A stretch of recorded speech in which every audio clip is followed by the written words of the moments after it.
Antoine Armand, bonjour. Bonjour. Et bienvenue, député Renaissance de Haute-Savoie. Nous allons parler de votre livre Le mur énergétique français qui évoquait Annabelle. Il est publié chez Stock, mais d'abord quelques questions politiques et géopolitiques. Il y a cette pression sur Rafah mise par l'armée israélienne. Il y a la pression diplomatique internationale pour dissuader Israël d'attaquer. Quelle est votre position ? La position, c'est d'abord la satisfaction de la libération des otages. Je voudrais quand même rappeler que des centaines de personnes ont été prises en otage, certaines sont malheureusement déjà décédées, certaines ont été libérées. Que des civils attaqués, parfois massacrés, soient aujourd'hui libérés, c'est une grande satisfaction pour quiconque défend la démocratie. Je vais vous dire, je m'étonne un petit peu de certaines prises de position ou de certaines ambiguïtés. Je m'étonne et je m'interroge comme n'importe quel citoyen du monde qui est attaché à l'ONU, qui est attaché au multilatéralisme et qui découvre que sous une agence de l'ONU, il peut y avoir un data center qui sert de relais et de plateforme pour les terroristes. Je m'étonne qu'une personne qui est dite porte-parole de l'ONU puisse tenir des propos, oui je le dis, qui sont à la limite du négationnisme. Et donc je pense à un moment que dans le débat dans lequel on se situe, dans la gravité des morts qui existent de toutes parts, et une vie vaut évidemment une vie, eh bien on puisse perdre ses repères. On puisse oublier qu'hier, on a libéré 2 otages qui n'avaient rien demandé à personne, qui d'ailleurs étaient probablement des activistes pour la paix, qui ont été attrapés, qui ont été séquestrés, qui ont été kidnappés chez des gens qui étaient leurs gardiens. Si hier, une opération a permis leur libération, je pense que personne ne peut il a critiqué en quoi que ce soit. Et une trêve pour reprendre des négociations et obtenir des libérations par la négociation, comme ça a été le cas il y a quelques semaines. Et la France tient une position extrêmement claire depuis le début, contrairement à ce que les opposants politiques les plus indignes essayent de faire croire. C'est-à-dire que c'est d'abord, évidemment, la libération des otages qui compte. Et j'aimerais bien savoir quel pays pourrait prétendre le contraire, quel pays dont des milliers de personnes ont été assassinées, des centaines de personnes ont été prises en otage, pourrait aller dire non, vous savez, les otages, mes compatriotes, je les laisse et j'en ai rien à faire. Ensuite, il y a bien sûr une question de cessez-le-feu, à la fois pour ramener les otages à la maison et puis pour permettre des conditions humanitaires de base. Et je pense que personne ne conteste ça. Et puis derrière, c'est ça qu'il faut qu'on arrive à construire. Une solution politique. Et je crois que la France a toute sa place parce qu'elle l'a fait dans son histoire récente pour porter des initiatives multilatérales pour aller vers la paix. Et la paix, ça passera par une perspective à 2 États. Et là, je le dis, il faut qu'on fasse attention à pas tomber dans les pièges qui nous sont tendus. Les pièges, ils existent de toutes parts.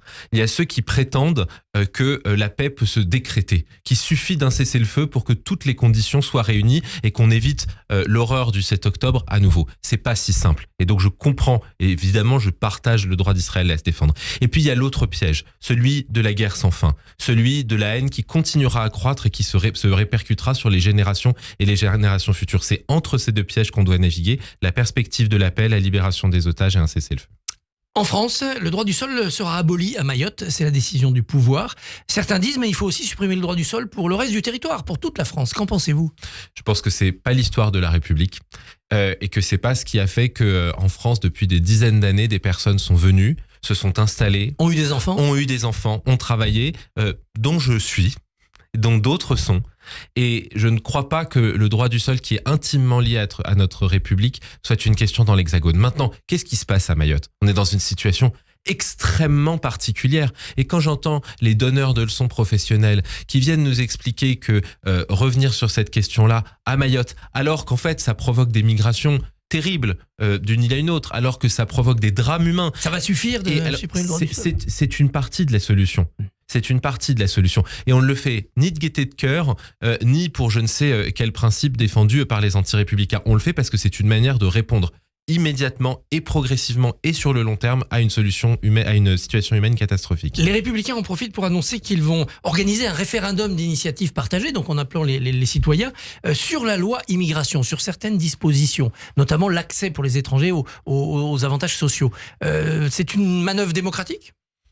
Non, écoutez, moi je suis totalement respectueux du Conseil constitutionnel et de nos institutions, contrairement d'ailleurs aux Républicains qui ont eu des mots totalement déplacés à l'encontre de notre juridiction suprême. Donc j'espère qu'ils se tiendront cette fois-ci au processus. Il y a quelque chose qui me frappe, je vais vous dire ce qui me frappe le plus.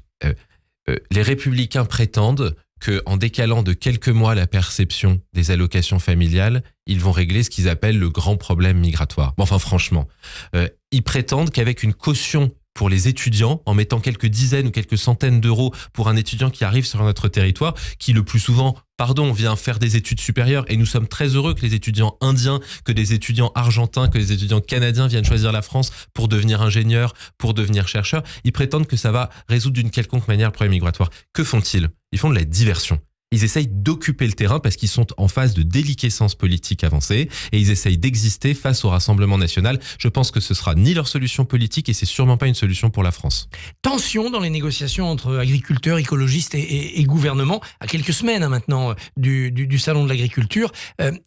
Vous connaissez bien ces problématiques parce qu'en Haute-Savoie, il y a beaucoup d'élevage notamment.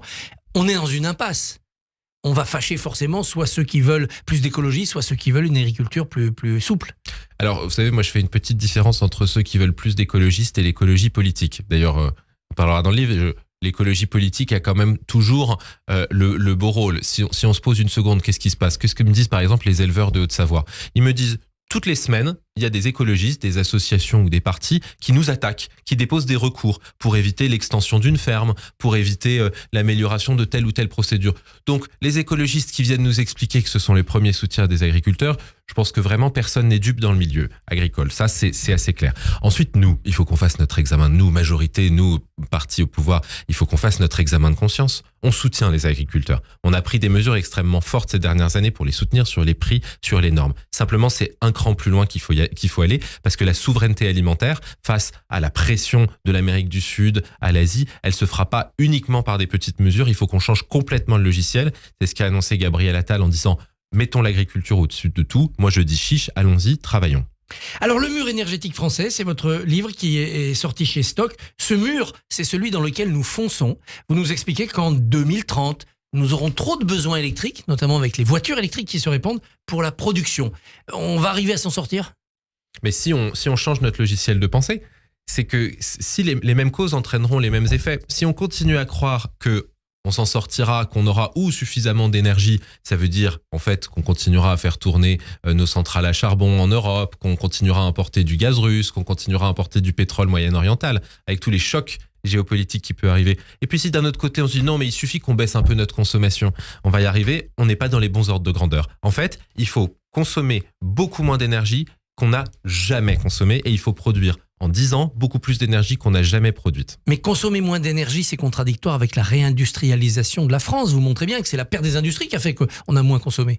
Pas forcément. Effectivement, c'est parce qu'on a perdu de l'industrie qu'on a fait le travail de la consommation. C'est le contraire que j'appelle à faire. C'est que bien sûr, il faut simplifier, il faut améliorer les processus industriels, la manière dont on consomme de l'énergie dans les entreprises. Mais c'est nous, citoyens, qui avons le pouvoir. Je vous donne un ordre de grandeur, je le trouve intéressant. Vous vous souvenez l'année dernière, au moment des cols roulés, du plan de sobriété, je baisse, je décale, j'éteins. Je suis sûr que vous aviez fait une chronique excellente sur le sujet. Eh bien, grâce à ce plan, grâce à cet effort collectif, on a économisé aux heures les plus importantes plus de 8 réacteurs nucléaires en pointe. Donc on a collectivement, si on fait tous un effort pas insurmontable, les clés pour économiser beaucoup d'énergie chez soi et puis continuer à produire. C'est parce qu'on a eu peur de la coupure qu'on a tous bien réagi comme ça. Exactement, et c'est pour ça que j'écris ce livre. C'est pour dire que la coupure, elle peut arriver l'année prochaine. Là, on est celle tranquille d'après. Cette année, on est tranquille parce que le parc nucléaire est revenu très disponible, parce qu'il fait pas très froid et parce que notre industrie est au niveau auquel elle est. Mais imaginez que dans quelques années, on ait réussi notre effort d'industrie et imaginez qu'on ait un hiver très froid et qu'on ait décidé de continuer à fermer des centrales à gaz. Là, il risque d'y avoir un petit blackout et il faut s'y préparer dès maintenant. Cette crise du nucléaire, qui était due notamment à un problème de corrosion en 2021, pour vous, elle est finie et ça va aller bien jusqu'au moment où arriveront les nouveaux réacteurs, ou on est encore sur le fil du rasoir?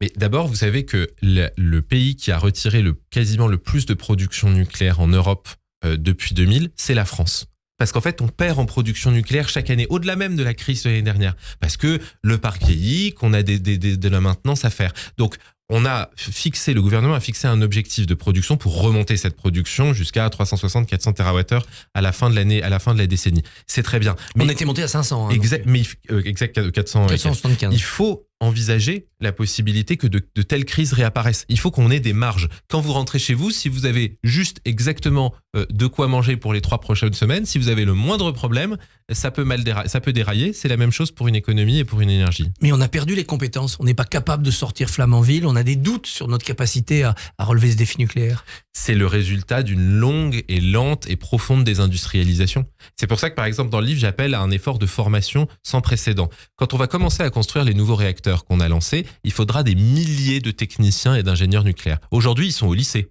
En ce moment, là, aujourd'hui, ils vont au lycée. Il faut les orienter. Il faut les orienter. Il faut créer des filières. Et pour le nucléaire, mais ça vaut pour la rénovation énergétique, il faudra des centaines de milliers de personnes pour de la fabrication des composants jusqu'à l'installation chez vous, l'isolation des fenêtres, qui soient présentes. Donc tout ça, ça se prépare, ça s'anticipe avec le sentiment de l'urgence. Pas de manière catastrophiste, pas en disant que la planète va brûler et qu'on va assister impuissant à notre échec, simplement en, dès aujourd'hui, faisant bouger les lignes. Tous les gouvernements des 30 dernières années ont fait des erreurs, mais vous attribuez comme une responsabilité plus forte à l'alliance PS écologiste ? Je mène cette commission d'enquête l'année dernière et je me retrouve face à des gens qui expliquent sous serment que oui, c'était, les mots de Montebourg, un accord de coin de table. C'est-à-dire qu'à un moment, on a dit à un tel combien tu veux de circonscriptions pour les législatives et à l'autre combien tu veux qu'on ferme de centrales nucléaires. Et on a trouvé un équilibre entre plusieurs circonscriptions électorales pour les Verts et plusieurs centrales nucléaires qu'on allait fermer. Quand on se pose une seconde à l'aune de l'urgence écologique et qu'on se dit que ce sont des partis qui défendaient l'écologie qui ont conclu cet accord morbide, il y a quand même de quoi se réveiller de mauvaise humeur. Mais quand même, Astrid, qui devait réutiliser le combustible usagé, c'est pas les écologistes qui l'ont arrêté. C'est un projet de recherche qui a été suspendu et qui mériterait, en 2019, sous cette forme-là ou sur une autre, d'être repris. Pourquoi ? Pour le dire très simplement, c'est un réacteur qui pourrait avaler ses propres déchets et utiliser beaucoup moins d'uranium dans un monde où on va en consommer plus et dans un monde où on veut résoudre la question des déchets. Et pourquoi c'est important ? Parce que quand on croit à la recherche en France, c'est qu'on croit à son pays. En un mot, que dites-vous à Greta Thunberg qui est allée manifester contre des forages dans le sud-ouest ? Je dis que je pense que le temps n'est plus à lancer des cris et des colères et des anathèmes. La question, c'est quelle est la solution pour les gens dans le sud-ouest de la France en termes de transport ? Qu'est-ce qu'on leur propose ? Parce qu'on ne fera pas l'écologie contre la démocratie et encore moins contre les territoires. Antoine Armand, le mur énergétique français, c'est chez Stock. Donc vous étiez rapporteur de cette commission d'enquête, c'est le résultat. Merci et bonne journée. Merci beaucoup.